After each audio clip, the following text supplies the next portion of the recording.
السلام عليكم ورحمة الله تعالى وبركاته. يوم جديد وقصة جديدة.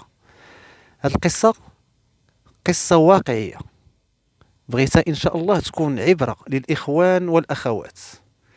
هذه القصة وقعت بإقليم الجديدة.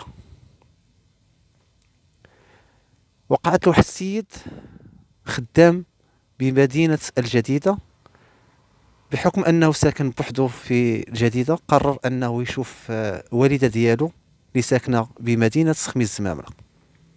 بغى يشوفها السبت والحد إن شاء الله. بالفعل نهار السبت سالا الخدمة ديالو، هز الطوموبيل ديالو في الطريق خميس الزمامرة، دوز مع الأم ديالو في السبت بات عندها. نهار الحد دوز معها النهار. في العشية قال لها راه الوالدة راه خصني نمشي، تقريبا مع ديك 8 ديال الليل.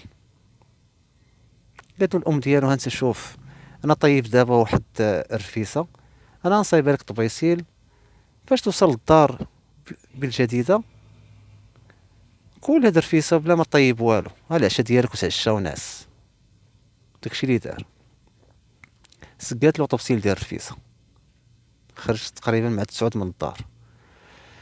هز الطوموبيل ديالو، مشى الطريق، شير له واحد الدري في الطريق، وقف ليه. وهنا الغلط اللي كيديروا الاخوان. حاول ما تهزش الناس ديال الطريق، حاول السيد ولا السيده ما كتعرفهاش ما تهزهاش ولا ما تهزوش. السيد دخلت الانسانيه في القلب ديالو، قال السيد مقطوع خاصني نهزو معايا. وقف فين غادي؟ قال لي غادي جديده. قال لي الله اكبر، تا انا غادي لجديده، سبحان الله. هزو، شادين الطريق، هضره من هنا هضره من هنا هضره من هنا. الريحه ديال الرفيسه عاطيه في الطوموبيل. بان له واحد ستاسيون في الطريق، وقف. قال لي شوف سبحان الله، هاد واحد الطبيسي ديال الرفيسه سكاتو هي الوالده، راه مكتاب ناكلو انا وياك. وقفوا في الستاسيون، جبدو طوبسي ديال الرفيسه، كلاوه بجوج، شدو الطريق. غاديين غاديين غاديين، وصلوا واحد المنطقه سميتها مصور راسو. الناس ديال الجديده ولا الناس الزوار ديال الجديده غيعرفوا المنطقه ديال مصور راسو. فاتوا الرومبا واحد شويه، وديك الطريق سبحان الله ما بين مصور راسو والجديده، ديك الطريق مضيقه، يلاه دابا كيوسعوا فيها ومظلمه.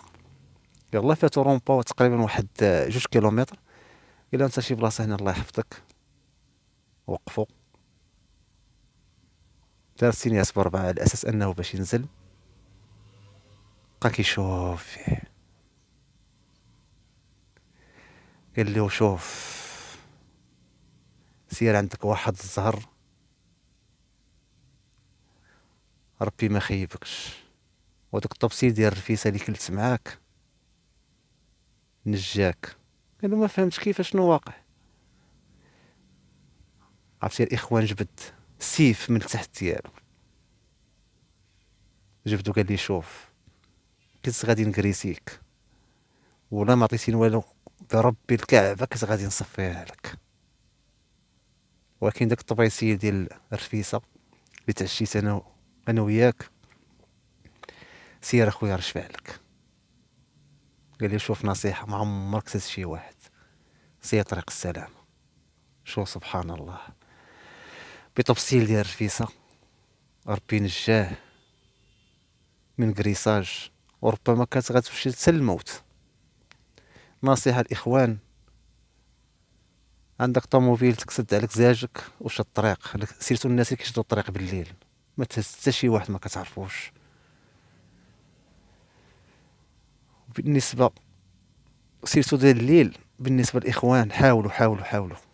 راه كاين قصص سبحان الله كثيره في هاد وجرائم وقعات بسبب انه كيهزوا الناس ما كيعرفهمش. هز طوموبيلك وشد الطريق. اللي بغى يسافر وما عندوش باش يسافر يشد الدار.